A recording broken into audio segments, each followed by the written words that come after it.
need support staff to clear the room. Stand up and walk, now.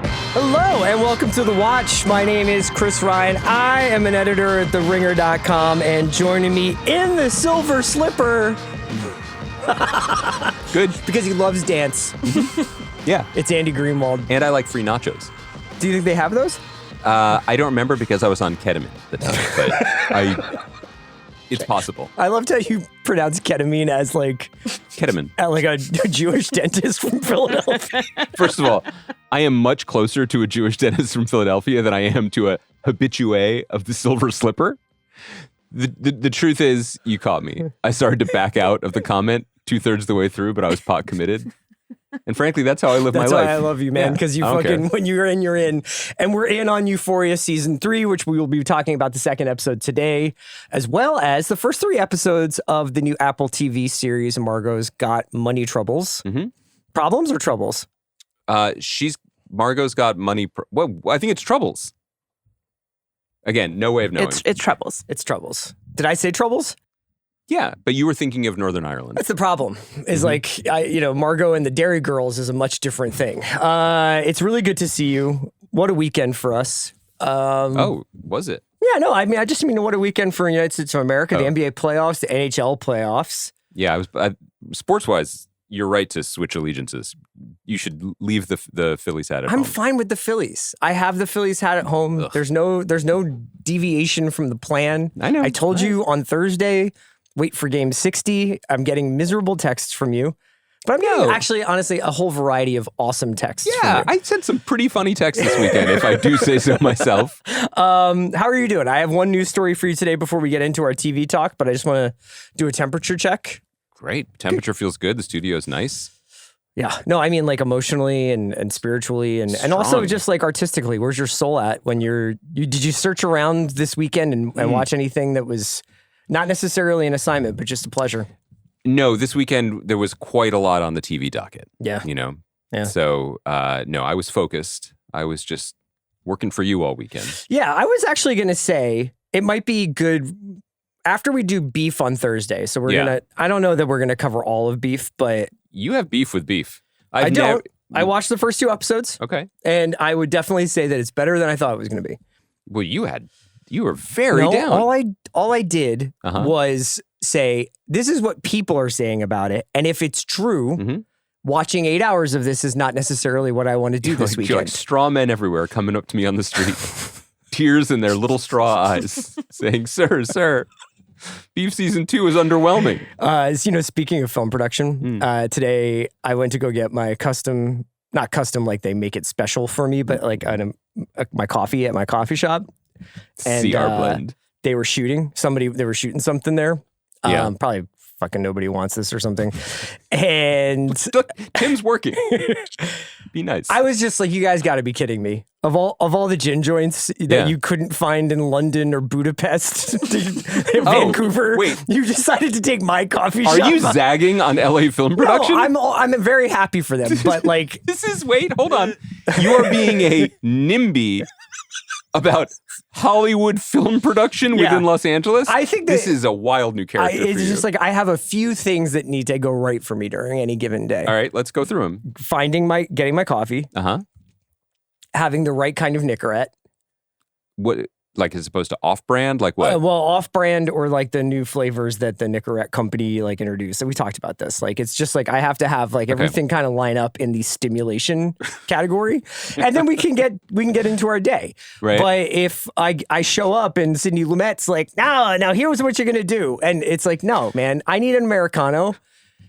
And also, you know what I really don't understand? You snort the ketamine. Why do you guys have to shut shit down? Like, to shoot. Yeah, be like a little guerrilla filmmaking style, Godard, get in there while I'm ordering. Sean Baker, Tangerine style, iPhone horizontal. Put me in a Nora. I'll just be getting my coffee, I think that not as many people, like passersby, are historically not as open-minded and artistic as you. Yeah. They do not That's probably because if the camera was on me, I'd just turn to it and go. He would frame Mog. Yeah. I'm workshopping that slang. Yeah, you really like the Mog thing. Why don't you get your book out? No. I want you to. You want to save it for the library after dark? Watch in the books and the stacks? No, but what if you start, maybe you have an anecdote to camera about a film you saw. I'll just get a little reading in. Okay. I did see a film this weekend, and I wanted to recommend it to our viewers. It's The Christophers. All right. The new film from Steven Soderbergh. In the news recently for saying that he was going to use AI to visualize some of John Lennon's dreams in an upcoming documentary he has about John Lennon and Yoko Ono. That's what he said. Yes.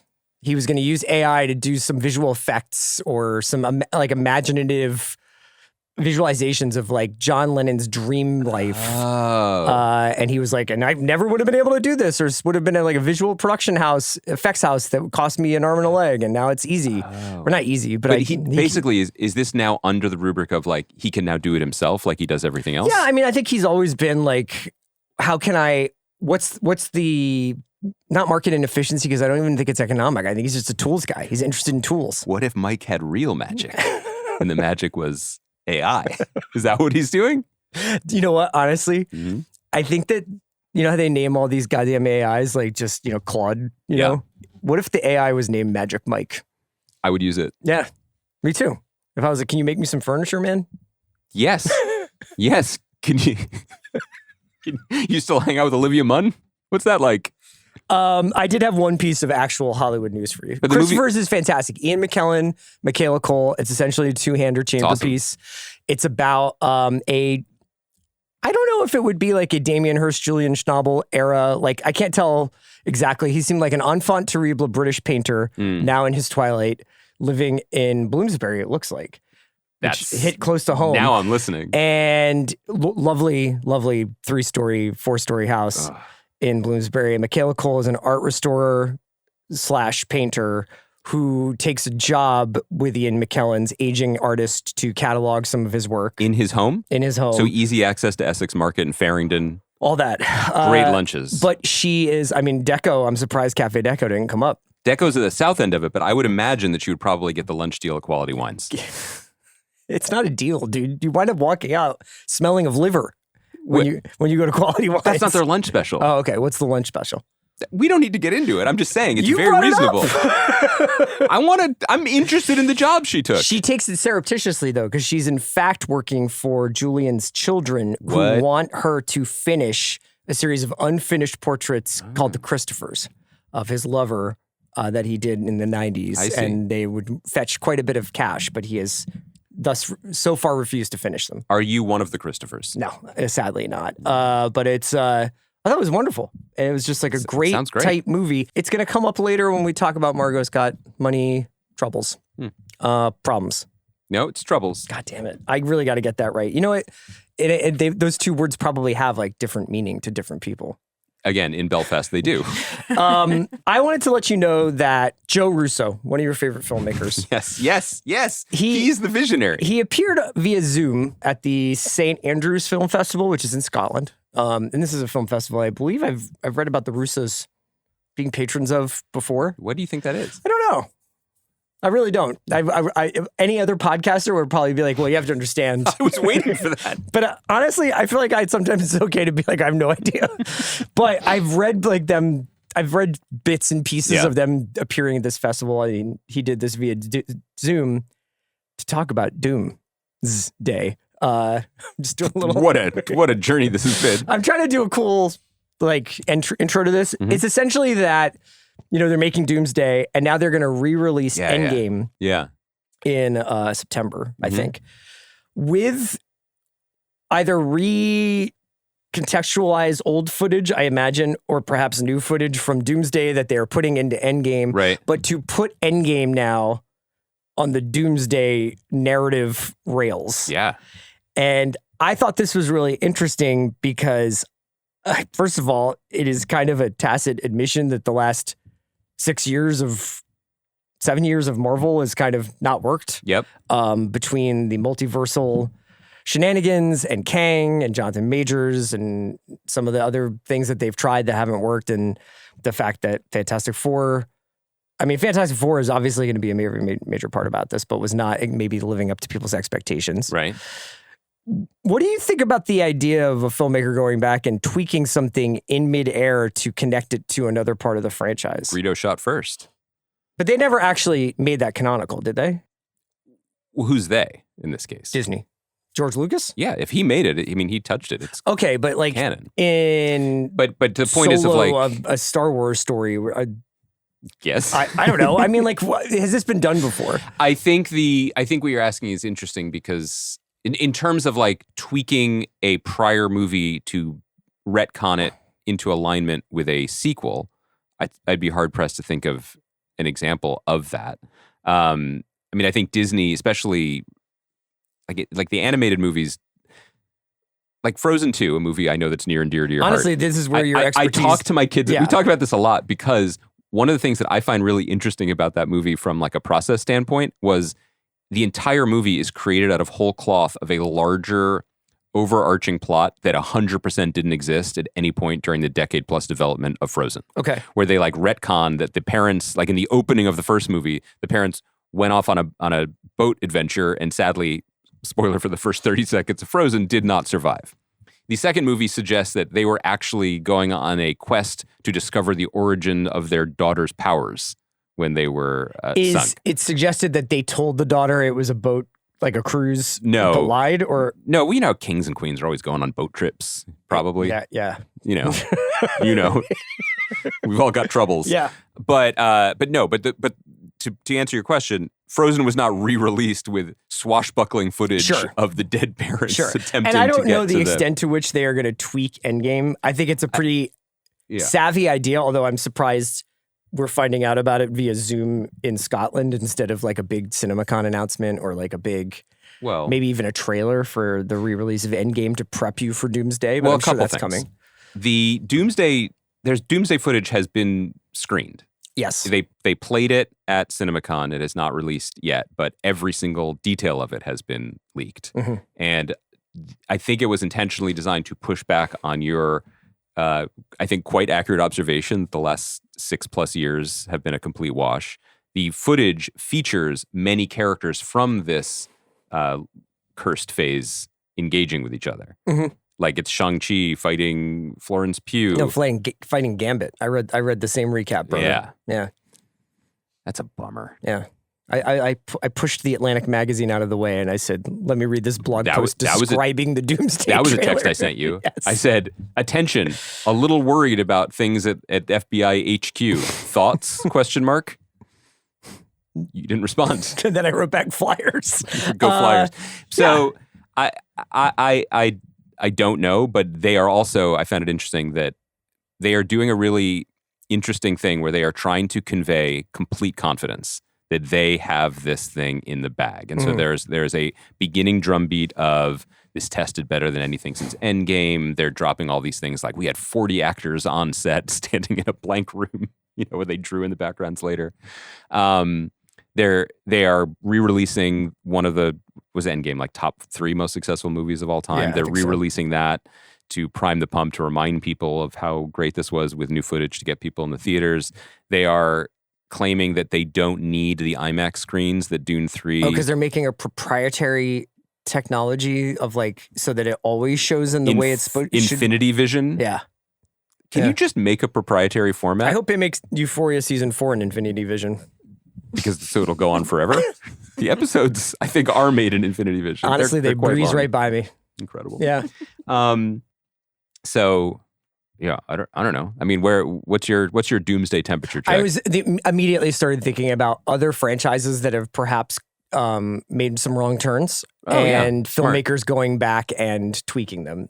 So the first franchise that comes to mind is Star Wars, and they've had this largely stalled out movie production development process where they've given out all these like deals to people to make trilogies and to make one-off movies that haven't really come to light or haven't come to fruition. They've continued to kind of mine these in-between years between the trilogies, and to some success, but I think that the thing that's missing is the feeling of forward momentum and the feeling of the unknown, because like any kind of well-versed Star Wars fan can watch one of these shows and just be like, yes, and then this has to happen because this happened. Star Wars legendarily does not mess with canon. Yes. Marvel is a little bit more like, guess what?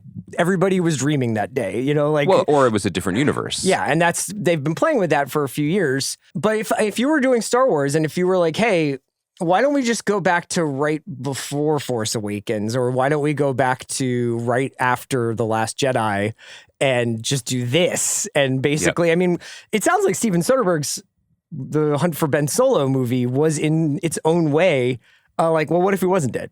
And that was a bridge too far for Bob Iger. But it is kind of interesting that like, the same company is like, yeah, we'll tweak a little bit of Endgame and probably like yada yada some of the stuff that's happened in between. I think that the main difference here is that in the case of Marvel, they are going back to their last greatest success and just basically moving the off ramp in a different direction. I suppose Steven Soderbergh wanted to revisit the last Skywalker. Well, yeah, because those Star Wars movies, movies, of Skywalker, right? I think in retrospect, those movies are not thought of fondly. Yeah. But particularly, they are not just thought of fondly. They are like ground zero for a lot of the toxicity of fandom and fandom's relationship to the projects that they love or they love to hate.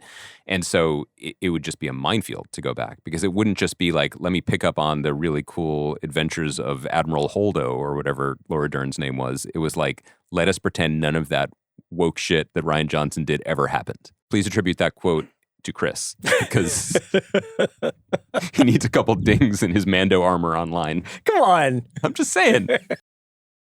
This episode is brought to you by Amazon Prime. Ever have a plan come together out of nowhere and realize you're missing something? Like a last-minute beach day, a spontaneous hike, or an outdoor movie night you didn't plan for? That's when Prime's same-day delivery has your back. Getting you exactly what you need, fast and reliably, so you can actually join the moment instead of watching from the sidelines. Same-day delivery, it's on Prime. Visit Amazon.com/Prime to find millions of items delivered fast, available in select areas. Terms apply. Was your reading of the Doomsday trailer, were you excited? The scrolls? Not the scrolls. The scrolls. I'm choosing to be very excited about this movie. Why not? Great. You know? That's fantastic. I want to know how you're feeling about the X-Men casting rumors. I know Van doesn't like it when we talk about that, but your girl Odessa is being circled for Rogue. I didn't know that. And our guy Sir Dunk, Peter Claffey, is rumored to be Beast. But they haven't gotten Cyclops. No. They haven't gotten the new Wolverine. Wake me when that happens. Is there going to be a new Wolverine? So old-ass Hugh Jackman is going to be hanging out with Peter Claffey and Odessa O'Zion? First of all, we are now on the other end of these cross-generational... Odessa O'Zion, like she was also in the Troubles. I think that they are going to slow walk Wolverines. I think they are going to go back to some of the original X-Men before he joined. Okay, cool. Keep me up to date on that. I will. Hold on. Breaking news. No, let's talk about Euphoria. Euphoria. Episode 2, America, My Dream. The title of the episode is spoken by Cassie, played by Sydney Sweeney's housekeeper at one point when she's taking some content shots. Say her name. Juana. Well, it comes up a lot because there's a lot of jokes made at her expense. Sure are. This one is a tale of 2 or 3 different TV shows, I think. I think this is a really useful conversation that I think also bleeds into Margo. Okay, so let's because it's about like tone and it's about making a couple of different things at once. But I think for Euphoria, personally, for me, it works. Well, let's also preface this by saying for people who are this is their first ever episode of The Watch. Yes. This is my second ever episode of Euphoria. And I got to admit to you something. Mm-hmm. I'm about 70% in on this bit, but the number, the interest level I have in this bit shot up last night when you sent me one text message. I had a question. I've tried to avoid asking questions. I think it was like 9:45 p.m. And I was just like, tomorrow, okay, what are we going to talk about? And Andy sends a text message that just goes, is Rue canonically gay? I didn't know. And I thought I should, be prepared with that information. The word canonically is what got me. Because first of all, I need to know who she's romantically interested in before she returns in Doomsday. Yes. Yes. Yes, Rue is canonically gay. Thank you. Was that so hard? But it is an interesting situation for you because I have a question. Now, we're going to talk a lot about the Rue stuff because that remains the thing that I think I'm most attached to about this show. Do you think I should keep a list of questions I almost ask you and deliver them live on the podcast? Absolutely. Okay, yeah, right. I am also not necessarily the keeper of Euphoria lore, nor do I think Euphoria is being overly sort of sanctimonious about like everything that's happened in these characters' lives adding up to something. Which I appreciated. That being said, I wanted to start in a stranger place than maybe you thought I would for this episode, which is Nate, the Jacob Elordi character, who is so far been portrayed as a sort of flustered, I'm in over my head, but I'm ultimately seemingly a good guy who likes to get his work done. And I just don't have the money right now for $50,000 worth of flowers for my wedding, but I've got an alcoholic dad who's also quite a sex pest. I have my fiance Cassie, who is making certain demands of me and making certain content. And also he's in hock to a seemingly like a underworld figure for about $500,000. Underworld figure in the sense that he services bodies to the underworld. Literally, yes, he I also does think seem if to he's be like a funeral dealing home. out $500,000 and is like in a week that will be $600,000 or whatever, then that's. Well, you think he has some untoward? Yeah, I think the interest rate is maybe above Wells Fargo's, for instance. I think Sam Levinson is blowing the lid off this whole coffin thing. But guess what, man? Yeah. Nate's kind of a piece of shit. Oh, and I didn't know if you knew that. Nate. No, he seemed like a good guy. No, not really. He's pretty dark prince. One thing about me, I'm very credulous of people. I take him as I see him. I was wondering what you thought. I was wondering, like, there's a line in this episode when Juana, the aforementioned Juana, the housekeeper, is going through every single thing from their barbecue. Yes. And is like, would you like to keep this? Yes. Would you like to save this? Would you like to save that? And at one point he goes, Juana, I'm going to kill you. He did say that, yeah. Now he says it very dryly. It's a laugh line in the episode, I think. But that's Nate's vibe. Like, season 1, 2 Nate can get pretty fucked up. It's we mentioned this last week, but there's a Bret Easton Ellis aspect to it, that he is a little American Psycho. Like, he is the perfect scion of a West Coast dynasty and, has the right jawline to either run for office or to go to jail forever for murder. Yes. And so I was curious whether or not you picked up on that as this being your second episode of Euphoria. I didn't, because this episode, well, I'll say two things. One, part of his storyline is probably at the bottom of my power rankings, because we're now 2 for 2 in him voicing something that I have to believe is near and dear to creator Sam Levinson's heart, which is that all Californians of good standing should care about P&Z laws and how difficult it is to build here. Why can't you separate art from artist? Literally, the guy's like, all California. It's like The Pit. He like turns to camera and is like, do you know planning and zoning regulations? Euphoria the Republican Pit. Yes, this is how we win at podcasting. Say it slower to the camera. Actually, women are allowed to make content about whatever they want. I mean, like, there you go. That is sort of what this show is doing. I don't know if I agree that all Californians should be worried that it's challenging to build here. How do you feel about the zoning laws of this great state? It's not my top 20 of current of concerns about living in this great state. Yeah. No, it's really not. Okay. But then again, I'm not really, part of a real estate empire. The ironic thing is that I don't think it's lost that Nate is complaining about starting a somewhat nefariously funded. He's like an honest businessman. It's like Nate's the furthest from. He's like, have these guys move sand around when the investors come. The reason I've liked my experience watching the show cold is because it is never boring.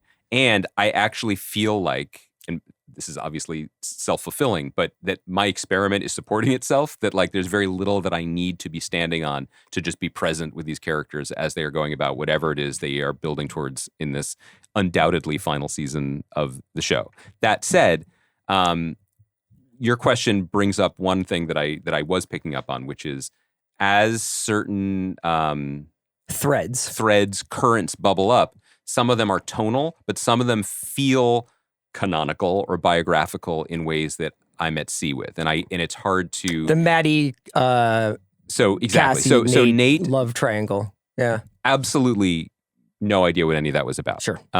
Nor did I honestly have any idea what Maddie was, who she was, and what she was doing. I found that less compelling. Did you look it up on Wikipedia? I didn't. I was reading the new Jonathan Franzen novel at the time. And do you have it with you by any chance? I do, but I'm pretty locked in right now. Okay. And I'll let you know if that changes. And people watching at home will see as my interest level dips in the show as I retreat to the warm embrace of literature, my true home. So the backstory of that was a little bit confounding. Mm-hmm. And I guess I will say that the Cassie-Nate relationship, as far as I can tell, I don't actually care what they were like in high school. Them as a starter pack. He used to date Maddie in high school. Sure, but them now as a starter pack, upwardly mobile, would-be nouveau riche couple living in this hellscape, works for me. It's fine. I think that the show, it's interesting to hear you say that. I think that the show is very much depicting them as like frozen in amber out in Calabasas somewhere, and not truly part of like the kind of zeitgeist and maybe even tapped into the money stream that runs through Los Angeles. Cassie is very excited to be on the roof of the peninsula. Yes, and wears like, what was that, magenta, fuchsia? What was her top? What color was that? I was not staring at her top in that scene. I have to say I was not focused on that. Because what were you looking at? The Hildebrandt family in 1971 Chicago, they're the protagonists of Crossroads. It was pretty interesting. Did you like this episode of TV? I really did enjoy it. But I really enjoy it because first of all, I do like the chaos theory approach. Staring at her top. Sorry, does that make me the bad guy? There are other things on the screen, you know? I am enjoying, full stop, like we said last week, I'm enjoying Zendaya. I don't know what's going on with this character or where she's headed, but I just think it's pretty funny. And I also really like that I have no sense of how much time is passing at any moment in an episode of the show. So the fact that she like goes to this Silver Slipper Club, I have no idea where this is either. It looks like it's Antelope Valley, Palmdale, Lancaster. I don't know. Maybe sure. Yeah, maybe Nevada. I don't know. Unclear. But she immediately just starts running shit there and is just like hanging with everyone. I found that to be kind of fun. Yeah. And I also have to say that I'm interested in the way. Okay, so wait, one step back. During the long gestation period for this season, we had heard all these stories about the type of show that Euphoria, if it were to return, how it would return. Yes. And the one that obviously we fixated on was, it's going to be a private detective show. Watching this episode particularly, there were moments when Sam Levinson moves the camera or sets up scenes in ways that suggest the things that interest him may have outstripped the bounds of the show that he's making. Yes. So when Maddie arrives at the peninsula and it does this like wide shot of her crossing the boulevard and it's like classic Hollywood noir, and I'm interested in that. And I kind of like the idea of him casting his Hollywood Fantasia whatever this is, spectacular, with not just the actors from his previous high school piece, but the characters of his high school piece who are now playing very different roles in the movie he wishes he was making. When the show so far has elevated to me this season, that's what he's been doing, and that's when what's on screen and what clearly is in his head seem to align. The moments that I'm less interested in are on the margins and lead to me almost sending you texts like I almost did in the first 10 minutes of this episode, asking if this blonde woman coming to LA during COVID was the Cassie origin story. Didn't she go to high school with them? Because again, maybe I wasn't looking at the right part of her. I thought that was Sydney Sweeney. No, it was not. You were just staring at her eyes. I mean, just locked in. So it's interesting to hear you say that. I probably give this show credit because it's doing something that I rather enjoy when TV shows at least effort to become, which is the bucket show that allows a showrunner or a creator to basically be like, on the side of the bucket it says Euphoria, or on the side of the bucket it says Leftovers or The Americans or whatever. Industry. But we're going to make it a receptacle for everything that we're interested in. And for Sam Levinson, obviously, he is interested in the American dream, the American debt, the absolute attraction repulsion nature of California, to the point where he talks about its geological evil magnet that's underneath. The big magnet under the soil attracting evil. It's spoken by a character named Angel. I like that. Yeah. And I think he's obviously playing with a bunch of different styles of filmmaking within this. And for him, you know, if Zendaya, Jacob Elordi, and Sydney Sweeney are in something, 20 million people about it are going to watch it every week. So it's going to be this big thing. And he can kind of then get away with making a spaghetti Western mystery movie if he wants to, or a like pop art almost commentary on exploitation / also a piece of exploitation itself. I think that's fascinating. And I think also like this show is not boring. And I've been struggling for the last couple of months with the shows that aren't ones that you can tell that Andy and I have really positively responded to, that it's hard for me to get by on like a 65 or a 70 with a show. Or like it's pretty good. Yes. It's like this show like is exciting to watch. I don't know what's going to happen next. Yes, there are things that perhaps like offend people, and there are things that I feel like I've watched that pig conversation, like the one that Alamo and Marshawn Lynch have in any number of Tarantino and Tarantino ripoff movies. Like there's definitely like homage that borders on. This was Kirkland Tarantino. Sure. But I just give it a ton of credit for holding my interest and for being, I know I don't want this to be clipped, but stimulating. I'd like to be clipped, but connected to something we were talking about 2-3 minutes earlier. I'll come into the studio with you guys later. The show is stimulating. I never thought I would say this, but I understand Sam Esmail better. No, when our friend Sam would come on the podcast and do his top 10 list, often what he would rail against would be, you know, what he was joking about as laundry folding shows.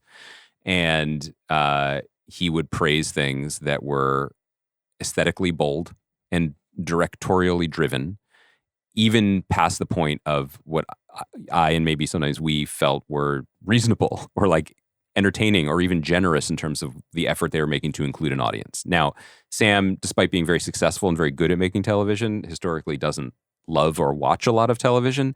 So he's less interested in the things that we praise for hitting familiar, comforting, technically excellent beats, like The Pit, for example, or the story connecting the bits on Mad Men, where despite pushing things forward visually and thematically, they are just a family in the workplace at the end of the day. Yes. All of that being said, the moment we're in with television, where everything is received through this lens and viewed through this lens, that everything is excellent and everything is prestige, whether it's because of the money Apple or whomever has spent on it or the actors who are in it. We're used to seeing them in films, when in fact a lot of the meat of television shows from minute 14 to minute 48 are laundry folding. You know, this will come up with Margo as well, I think. It can be elite laundry folding, but it's laundry folding. And the best thing that I want to say at the end of this long digression is there's no laundry in the show. And if I had been watching it with any laundry in mind over the past few years, I think that I would be having a lot harder time just breezing along. But because I have no stakes here, I like the fact that I don't have any idea where it's going, and that everything on the screen, somebody had an idea. Yeah. Sometimes too many ideas, maybe, and too many ideas piled on top of each other, but they had some ideas. Yeah, and I also, I mean, frankly, find the photography of Southern California and the desert that he's doing to be as like exciting as anything that happens inside of the Silver Slipper. Like, I think that he's doing really, really beautiful work in it, being evocative of the entirety of the Southern California region. Yeah, it's Southern California, not LA in a way. You know, but and I think its relationship to Los Angeles and this idea of suburbs and city, it's almost antiquated, or at least because I moved here so late in life, it never really resonated with me as like, you know, you growing up in the valley but going into the city for fun, like that doesn't scan for me. Yes. But it is obviously something as an LA kid that he is thinking about. Yeah. Maybe as an LA kid, he's thinking about that, but also maybe as an LA rich person, he's thinking about it the same way, like, you know, the great Kanye song, No More Parties in LA, which is basically about how annoying it is to drive from Calabasas to a party. Super relatable. But like, this is a show built by people who exist only in siloed spaces and only ever traverse through the middle of the city, either ironically or being driven in an air-conditioned SUV. Like, and I'm not saying that Rue's perspective is of a rich person, but I think the vision of it, which is not to invalidate the vision, it is incredibly haunting and it feels very of the moment and it's claustrophobic and also agoraphobic in equal measure. But everything about it is siloed, and I think intentionally, and I feel like that aesthetically is kind of interesting to me, that Cassie goes from her, golden prison somewhere out in the hills, and where she goes that's exciting to her is the roof of a building. We never see her actually touch the ground, and suddenly she's around people again. Or at the very end, when Rue goes to visit Jules, who's a character I've never seen before or encountered before. Jules is a major character on the show. Once again, like, absolute siloed somewhere at the penthouse of a building with no one else around. A lot of Jules and Rue, Jules has historically been the sort of, I would say, the love of Rue's life, but in some ways you wonder whether she is just an object of her kind of fascination and affection more than it is like a life partner kind of thing, just because of the way they are talking at the end of that episode. A lot of their romance tends to happen in an almost fantasy world, at least to my eye visually. And you could see in the flashback of Jules's time at art school when Rue goes to visit her, it's taking place in a loft that looks like a soundstage, basically. Yes. And that it's like a Hollywood romance. And her high-rise luxury apartment that she's living in, that Jules is living in at the end, has like the fakest of fake sort of nightscapes outside of the window. So I think from scene to scene and from storyline to storyline and from coupling to coupling throughout the show, it almost has a completely different visual language. It's to the show's credit, that you can have something like Sydney Sweeney's bubblegum, like far out, like pop LA, the sort of glam luxury night noir of Jules's LA, Rue's desertscape, and that you can go from like Sydney Sweeney's pretty comic arc so far this season to Rue in a bathroom with another woman telling her that her best friend just died of a fentanyl overdose and that it's being kept from her. Yep. And then that woman spiraling out on drugs. Who's the character who I met last night, who I'm forgetting, who's Angel? working as a manager? Nate's ex, Maddie.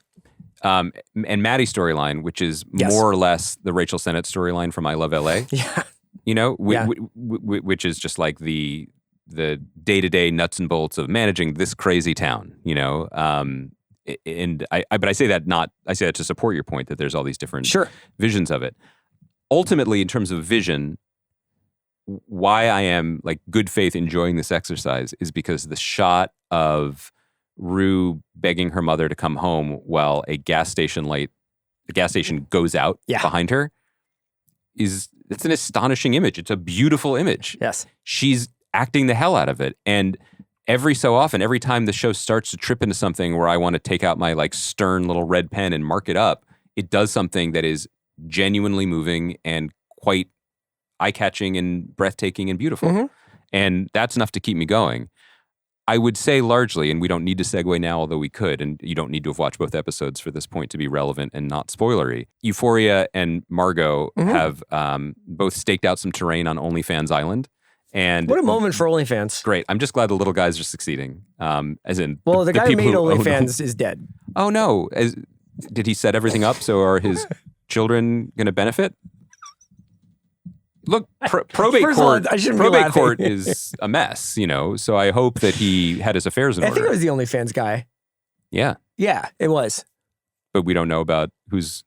I don't know whose heirs are. Yeah, I mean, in some ways, we all are. We're all sharing in the wealth because OnlyFans redistributes, it goes back to the content creators. Really... Karl Marx was only a fan of that kind of redistribution of wealth. Yes, makes sense. We could get into Margo if you'd like. Yeah. But we don't need to segue necessarily. I just wanted to make the point that the Euphoria vision of this is in keeping with there is a devil magnet underneath the San Andreas fault and everything is absolutely cynical and evil. And this is just a turbocharged vacuum attached to what was already a soul-sucking enterprise of celebrity and fame and devaluation of human spirit. Mm-hmm. And then you have the Margo vision of it, which is, isn't that neat? We can all take advantage of this and become better people and pay for diapers. Sure. And I would like to posit, I know this is a little radical, that somewhere in the middle of these two aesthetic viewpoints, there might be some nuance and a even more interesting I wish story. you luck with your third way. My third way. I'm going to do the Andrew Yang storyline of OnlyFans. Clip that, I dare you. Trying to think if I had anything else really to say about Euphoria. There's not. Obviously, Eric Dane, this is his final performance on camera. Do you think he will appear in other episodes? I do. Do we know? I do think that this season seems to be building towards this wedding. I've not. We have not watched ahead. But obviously, the wedding is an opportunity to bring together the entire cast in a way that I don't know necessarily we will have otherwise. Right. And I would imagine, given everybody's, release schedules in the major, movie theaters, that he shot Zendaya stuff, and sometimes Alexis Demi would be on set for that, and he shot Sydney Sweeney stuff with Jacob Elordi, and I think he kind of had to work around a lot of schedules to do this, and so maybe some of the separation is representative of that. But then again, you're not necessarily always around people you went to high school with, even if you live in the same city. So I think it is a legitimate depiction of their lives, even if it doesn't necessarily feel like they're all on the same TV show all the time. I have not seen what many people celebrated Eric Dane's performance on the show, that it was very different than what he'd done before. Yes. But even without that knowledge, I thought this was pretty great. I have to say that him being vulnerable enough about his illness, but that took I believe it was MS, correct? No, he had Lou Gehrig's ALS. Sorry, ALS. To take that and be like, what I'll do is we can have Cal basically be always 4 beers deep. And seated, and they seemingly treated him with dignity and gave him the opportunity to deliver a very good performance that was not in any way like it wasn't just like a moist-eyed tribute. Yeah, here you go, big guy. Thanks, man. Yeah, cool. It was really cool. Honestly, like just the Zendaya note that I will hit every week, which is that she's compulsively watchable. She communicates so much of the necessary ambiguity that should come with a show like this, because it would be easy to take everything at face value. But like, obviously, her trepidation. So as you obviously probably have deduced, the Rue character has been through several rehab and intervention situations, including just absolutely astonishing intervention in second season. Her dropping Angel off at this sort of looked like K-Town sort of fly-by-night rehab facility that didn't quite scream on the level to me. It seemed like she was going to be. It seemed like a way station. It seemed like where you stash people that you don't want out in the world for whatever reason. Potentially never want them to appear again. Yes. And the lighting of that whole scene and cool. Her promising her that she was going to come pick her up in a couple of weeks. I thought was great. And that they never come out and have Rue say like, this place doesn't seem like a reputable facility, but I'm going to look into it. It's just everything is looks. Everything is the texture of the plexiglass between the person who's just playing video games behind the counter. It's just really good. The one counter to your beautiful bucket analogy that I generally agree with in terms of ongoing television shows, because honestly, nothing is worse than a show in which the creative team behind it has lost interest in what they are doing and going through the motions. I'll say that even as, potentially overheated and Pulp Fiction coded as the whole Alamo Silver Slipper storyline is, I would be really interested in this is the first season of that show, of Zendaya working at this place in the middle of nowhere. Yeah, Zendaya as strip club Michael Clayton. Yeah. I mean, when you put it like that, but yeah, like that pops. Yeah. And the rest of the stuff is interesting, but it is not that. I'm just going to throw up a quick note here, which is I was trying to do a power poll of shows that are on right now. This is like a post-Pitt Rooster DTF. So stuff that's... we were very busy watching all 3 of those shows. I think I gave DTF a college try. I have not received... There's never been a show I have received more contentious emails about in basically insisting that I did not get it and that I should try again. People want Joe Russo to go back and change the ending to that podcast, like they're changing Endgame. Yeah. So that you become a big DTF fan. So Bill Simmons often does like power polls in the midst of an NBA season where he's just like, I'm just going to kind of go from bottom to top here or from top to bottom and rank these shows. We have not watched maybe enough of this to do a hearty power poll. For instance, I have not watched any of The Miniature Wife with Elizabeth Banks and Matthew McFadden. Neither have I. But Margo's Got Money Troubles, Your Friends and Neighbors, Euphoria, Beef, Big Mistakes, which is the new series from Dan Levy on Netflix, which honestly wasn't that bad. I watched 2 episodes of that. Look at you doing the work. Honestly, it's like an end of the evening kind of like before we fall asleep thing. And I was like, this is pretty good. Yeah. Bandy, which we talked about last week, Rashant's new Martinique-based. What were the numbers on our Bandy convo? I don't know. It's still in the top 10 in Netflix. Nice. You know what I'm saying? Like sometimes you got to look beyond your echo chamber, you know? Thank you. I appreciate that. Hacks, which I have not discussed. Have you discussed it when I wasn't looking? No. Okay. Abbott Elementary, which I still watch and still love. Huge in my house, but we're behind. Okay. The kids are watching it on Hulu a season. We're behind. And then 2 AMC shows. One, which I have often said to my own detriment, I have not watched Dark Winds, but I want to. And I was half thinking about just Euphoria, pulling a Greenwald and just jumping in on season 4, and then if it works, going back. And The Audacity, which is a new series with Billy Magnuson and Zach Galifianakis. I feel like we owe that a watch. Because we run AMC as a network. Well, no, we're going to be inheriting it, and we're going to have to make the decision about greenlighting season 2. Seems to be on your mind. Well, it's heavy. Yeah. You know, I'm trying to accrue powers of attorney as much as possible across, you know, any field in relation to my parents. Do you think you'd like that responsibility for me? To have your power of attorney? Yeah, you'd just be letting all my doctors know DNR. Listen, he's here for a good time, not a long time. He's coming in because he tore his labrum weightlifting, but don't take any extraordinary measures to keep this guy on the table. But by all means, compliment him on what it's done to his physique. No, I don't want that smoke. In your estimation, I mean, obviously, I think against all odds, Euphoria would seemingly be your number 1 right now. Yeah, although I'm approaching Beef with excitement, with open and optimism, with an open and an empty stomach, big appetite. Yeah, so this is an interesting moment. There's no clear alpha, is what you're saying. Yeah, and I think also with something like Your Friends and Neighbors, which has already been renewed for season 3. Oh yeah, and I could see being a 4, 5, 6 for as long as Ham wants to do this. Kind of thing.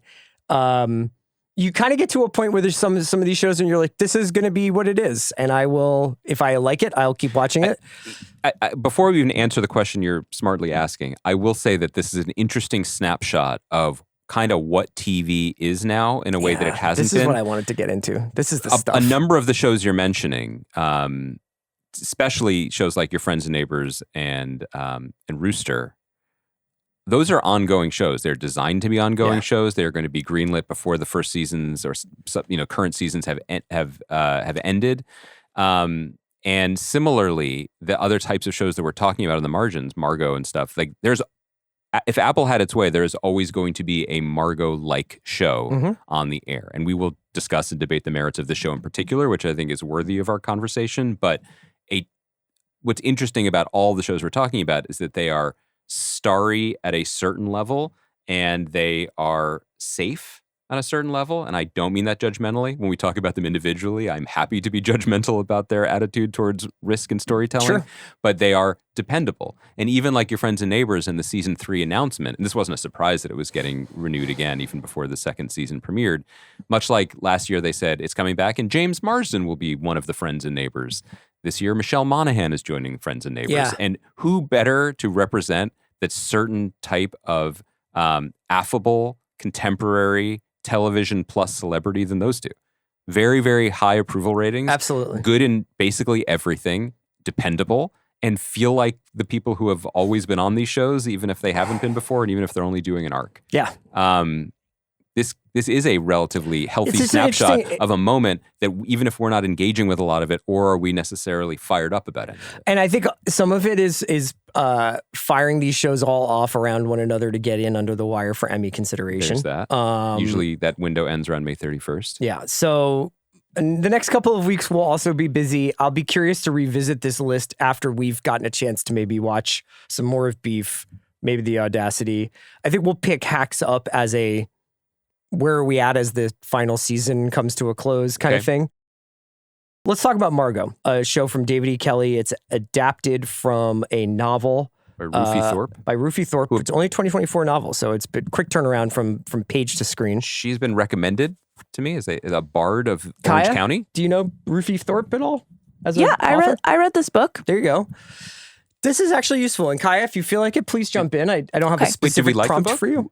I felt mid about There it. you go. That's how I feel about this show. But here's what I want to ask you. Mhm.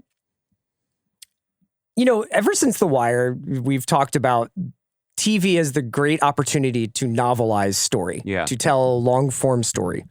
And I think now we've kind of bled into, especially since Apple has thrown its weight around in the adaptation space and Amazon as well. And a bunch of these places are now like just buying up novels that seem to have a viable screen story for TV. If you gave me Elle Fanning, Michelle Pfeiffer, and Nick Offerman, and if you even gave me a Fullerton English student unexpectedly gets pregnant by her creative writing teacher or her writing teacher and decides to keep the baby. I don't know if in like 100 years I would have come up with this specific mixture of character and tone that this show did. And I wonder whether or not it's just because it's like we're adapting this book and that's what the book is like.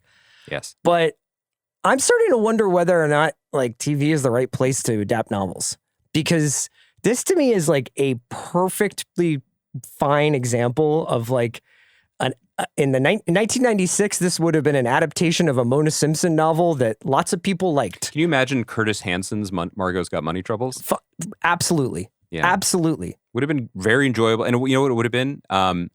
Better than anyone expected and really satisfying. Yes. And there's something about this. You were talking about the safety of it. I think we were talking about the element of surprise that Euphoria packs into each scene, to each shot. Yeah.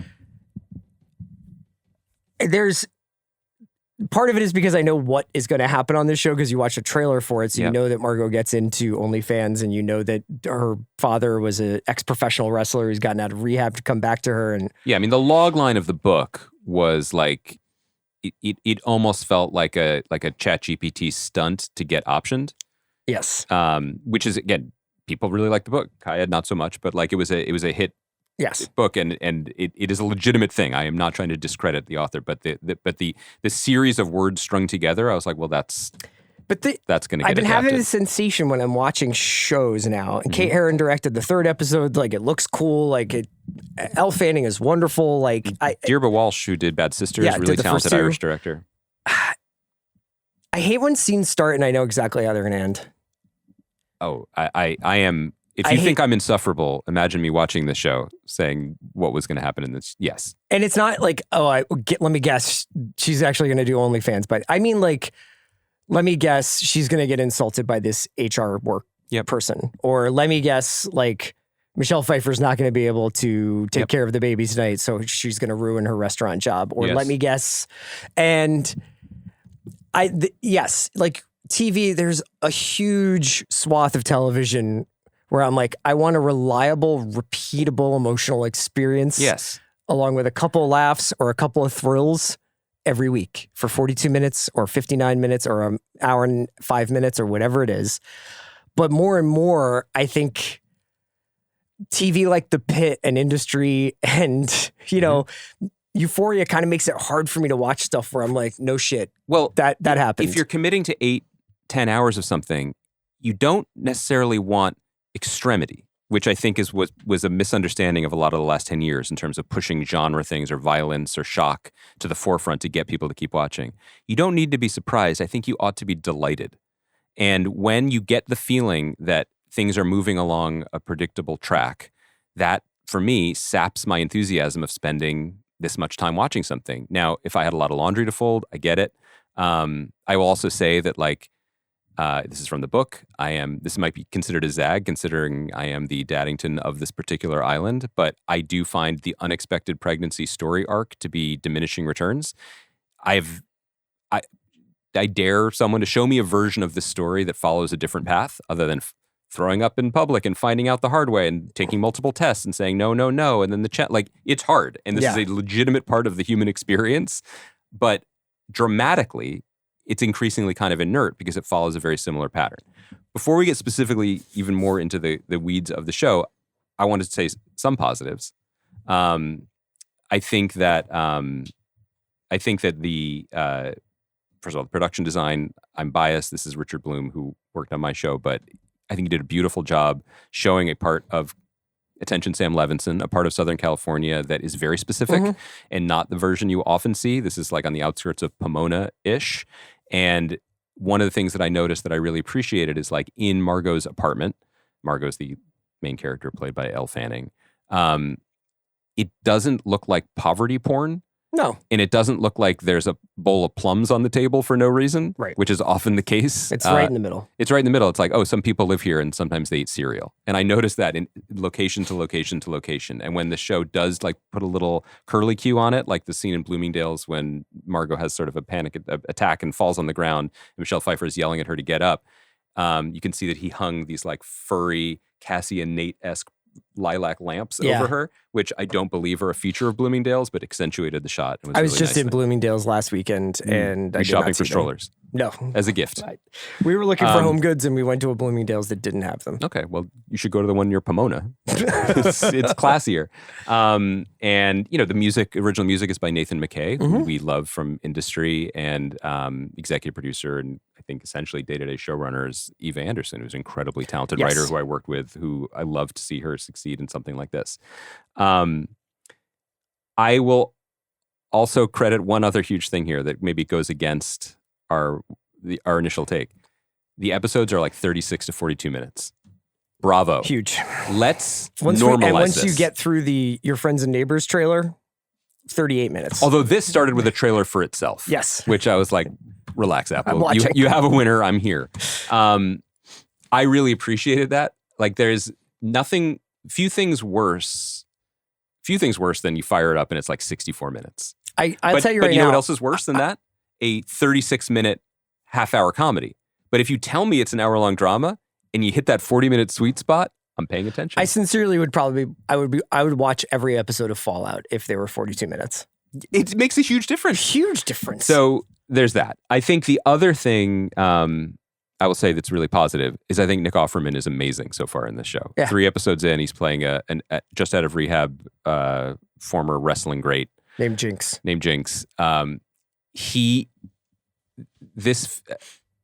This feels a little like, you talking about the tops on Euphoria to say this, but like the version of the show that's focusing on the man is pretty interesting. He's really good. Well, this is kind of the thing is like, but it's a different show. Yeah, and I was most delighted by the opening episode, the first episode, specifically Elle Fanning in college. And like maybe being in Fullerton and having a gift that should be bigger than Fullerton. And the great Michael Angarano, who I love, and wearing a weird gold button blazer. Yeah, but like suburban, ex-suburban California higher education, living in an apartment with a bunch of roommates who all seem like they could have their quirks and would be pretty interesting to get to know. And Elle Fanning kind of working at a Bennigan's or a Chili's or whatever and having dreams beyond Fullerton, but not really sure how to get to them. In a different world, that's enough. That's a good show. That's a good show, man. Like I would watch Elle Fanning doing Frances Ha, like I would watch her kind of just be like, yeah, like I wish there was something bigger out there for me.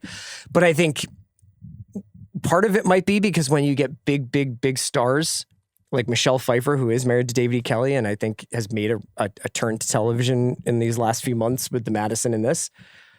Her storyline with Greg Kinnear is kind of bigger than I thought it would be, or Yes. maybe bigger than it needs to be. And then Offerman could just be a dad that comes back into the picture, but you add on this whole element of wrestling. And It's a lot of extra. But I would also, and the baby becoming the fulcrum to reunite this kooky family Yes. and make things work out. I mean, look at us. We're just a couple of kids who started a TV podcast, and now we're talking about Michelle Pfeiffer projects twice a month. So really, the culture moved to us. Yeah. So thank you. yeah. Gratitude. Practice gratitude. I found the tone and the consistency of the characters to be all over the place, and I wondered if it was the creeping reach of celebrity. And what I mean by that is when we first meet Michelle Pfeiffer's Cheyenne character, she is, and it was interesting, she is made up heavily and is seemingly trying to embody this lower class ex-Hooters waitress, piecing it together, now trying to pretend to be a different person to marry a preacher who apparently only dines at chain restaurants, played by Greg Kinnear. The next time we see her, she looks completely different and a little bit more like she does on the Madison, which is Michelle Pfeiffer looks incredible all the time at any age of her life and in any setting. And she seemed a lot softer and more likable and nicer. And so then when the turn is that she won't hold the baby, her grandchild, or, you know, or take care of him or help or talk to her daughter, it felt like suddenly we've twisted it again. The drift towards likability and wanting to be a hero in a story that almost inevitably will turn to some kind of mush started really, really early. Maybe it's the familiarity with these characters. Maybe it's a little bit of the ego of who they want to play and how they want to be seen that creeping in. But what I didn't understand really was the troubles that anybody was in. Up until a certain point, everything seems to be working out fine. You know, that she's spending hundreds of dollars in diapers and things up until one of the roommate moves out. And then suddenly the crisis is writ large for us. Yes. Suddenly she says, I could have moved in back with you, but your dresses filled in the other rooms. And I don't really understand the peril. Everything is a little bit agreeable. Everything is a little bit nice until it's not for the purposes of the plot. So a character who is kind in one scene comes over to pick another fight with someone else because we're in episode 3 and we need more conflict. Yeah, and we introduce, I think is it 2 or 3 that we introduce Marcia Gay Harden, who plays Michael Arango's mother. Michael Angarano's character is a professor, is the father of the baby. Marcia Gay Harden shows up and turned up. As a character who immediately announces that her hair looks like a skunk and she has some a raccoon. Are you sure it was raccoon? I think it was skunk. Raccoon, because she's like, and I fight like one too. That's generally, again, you know, I've been paying a lot of attention to inheritance and family matters and legal stuff. That's generally how people behave in legal mediation type of circumstances. You show up and you say, I'm a villain. Now please speak to my attorney. It's all over the place. Yeah. Right? Yeah. I feel like I'm sounding more negative than I intended to be because it is a good expression of what Apple likes to do and tends to do on things either executive produced by Nicole Kidman or spiritually executive produced by Nicole Kidman. It's maybe it's Hello Sunshine Core, but it's also like it's not dissimilar to how I feel about the episodes of Shrinking that I've watched, which is this is about taking these incredibly vulnerable, destabilizing moments in characters' lives, but creating the feeling that everything is fine and safe and good. And cushioning. I don't mind going either way. You know what I mean? Like, I don't necessarily need everything to be Last Exit to Brooklyn, but if somebody loses their wife in a car accident or someone has an unexpected pregnancy and finds themselves in dire straits economically, I find it difficult to sometimes like square the circle of, but actually in terms of the televisual experience that you're going to have, it's fine. You know, it's like, it's safe and it's cool and it's nice. And like, you're going to get to know and love these characters. And honestly, let's just try to keep these characters in play for 2-3 seasons, but keep them more or less in the same milieu. Like, so we're going to want them all existing in this same world and in these same circumstances forever. Yes. And in some ways, that's how I feel about Your Friends and Neighbors, which is like a cool concept that I would have liked to have watched a 90-minute to 120-minute movie about a guy who's fallen out from an investment bank and starts robbing houses in his rich neighborhood. But when you're like, here's episode 11 of him doing the same thing. Well, but also, the central problem with your friends and neighbors, and maybe this is just the note that they don't give at Apple, or maybe this is just Apple where everything is smooth and contoured and works out fine. Well, maybe they're like, this is exactly what we want. That's what I'm saying. Yeah. John Hamm's character in Your Friends and Neighbors turns to a life of crime for reasons that are kind of shrug emoji. Like, he loses his job that pays him 7 figures, so he starts stealing paintings, but don't worry, his daughter still gets into Princeton. Like, the stakes are never really that bad for them, even when they try to create the sense that they are. The biggest risk he has is of maybe not being able to pay for the tennis club membership anymore or hang out in the sauna with his equally rich friends. Yeah. This is not really a problem. It is a conceit for a television show, fine. But we are living in this moment where it does feel like some of these streamers, studios, creators are trying to cherry pick the trappings of a grungier, more intense kind of drama that we have history and success with on television, but really just sanding off the edges and making it TV. Maybe you can't get in the door unless you're like, here's the sticky, hooky part of this. If you pitch John Hamm loses his job at a big time investment fund or private, whatever, hedge fund, and in the midst of a divorce needs to recalibrate how he fits in to this Tony Long Island community. That's just like John Hamm doing John Cheever, and I'd probably be really into it, and I wouldn't have any expectations about how he does and doesn't change. But to get it sticky, you have to be like, and then he turns to a life of crime. But don't worry, it's not like Breaking Bad, where like it's not like Breaking Bad. I mean, this is the example. It is not something we generally do, which is hold up one of the generally acknowledged greatest shows ever, Rushmore shows ever, and say, well, you're not doing that. Nobody needs to do that. Very few people could do that. And if they did it again, we'd be like, you're just doing that. I hear all of that. But early on in that show, Walter White reaches the first of what ends up being, dozens upon dozens of absolutely existentially catastrophic decision points. And he does the thing that you can't believe that he's going to do. Yeah. It begins with the first, the guy who's in the basement, who they then have to, they melt his body in the bathtub. You can't really walk back from that. What a lot of these other shows do is they create a clever opportunity and circumstance parachute to get away from, you go near the body in the bathtub, but then you're not really responsible for it, and he was just sleeping anyway. And you're off to flirt with danger again the next week. Yeah. That's kind of a bummer. And I can understand why you might do it in an ongoing show, but it's like something about the mechanics of the storytelling sticks out to me too. If you were going to pitch Justified as a movie, you would pitch it as Oliphant versus Goggins, and the end of the movie would be their showdown. Yes. If you pitch it as a TV show, you're like, this is a week-to-week show about a really cool marshal who returns home to Kentucky after he gets in trouble in Florida and has to deal with all of the rural crime outside of Lexington in the hills outside, and that's awesome. And then it emerges over the course of the season that there's going to be this big bad. But they are like, from any given week, you're not going to know what the story is going to be. And it's all these different cool little procedural Marshall stories. I don't think that they are using the same logic of what makes an entertaining television show week to week anymore. Understandably, because a lot of people are waiting for all the episodes of Your Friends and Neighbors to go up so that they then just watch them over a weekend or whatever. And I don't know, with Margo, it's the same thing. It's like, how long can you do a show about someone who didn't expect to be a mother and now is? Well, I think you probably could do it for a while, I guess. But we could separate the conversation, because Kaya, how would you characterize the book? Is the book surprisingly dark at times, or is it essentially a fun read that touches on contemporary society?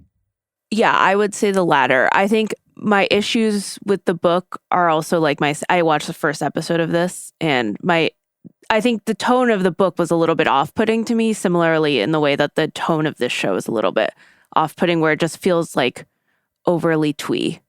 I think I don't think it's not necessarily fair to combine that into this conversation, because if this is true to the spirit of the book, one thing that David Kelly is just expert at, and especially in this later part of his career, is he's really good at finding the thing that made the thing successful, and he just expands on that and celebrates it. So turning this into a glossy but affirming sort of twee, magical, creative family story, that's fine. There's plenty of space for that on TV. There are a lot of talented people working to make that happen, and maybe it'll have a couple twists and turns along the way. And also with a show like this, it's like, oh, that's Carrie Kenny Silver in one scene being funny. That's Laura San Giacomo as a minor character. We haven't seen her in a minute. That's great to see. Like, it's attracting Marcia Gay Harden. Like, it's of a very, very, very high level. But the bummer is when that sensibility, that kind of Apple just contoured, smoothing everything out sensibility, becomes the lingua franca of the medium or becomes the expected thing. Now, to bring it all the way back to the first point we were making when you were talking about what's out there right now, historically, TV is pretty laundry folding and affirming and magical and fill space and fill time. And it's okay to bring some of that back into our lives. The Pit proves that you can be pretty boundary pushing and thrilling within using some of that old language. I think the problem becomes when all of the resources at the shrinking number of streaming services pour all of those resources into that. Now, we're not at that point. There's still 300 new shows. And, absolutely. And Apple UK especially is putting out a lot of really And this also things. might speak to the difference between watching TV as a professional pursuit versus watching TV as like a way to let off steam at the end of a long day. Yeah. So I acknowledge that, and there is something fuzzy going on with me and with these shows where I'm just like, I'm not connecting with as many as I usually do.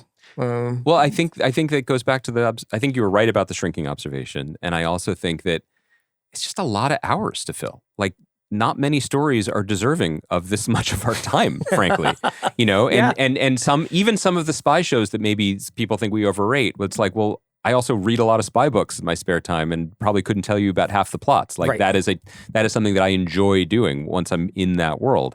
But I wouldn't give the same. I probably wouldn't give the same grace to books in different genres just to fill time. They would have to earn my attention. Thanks for your participation in the show today.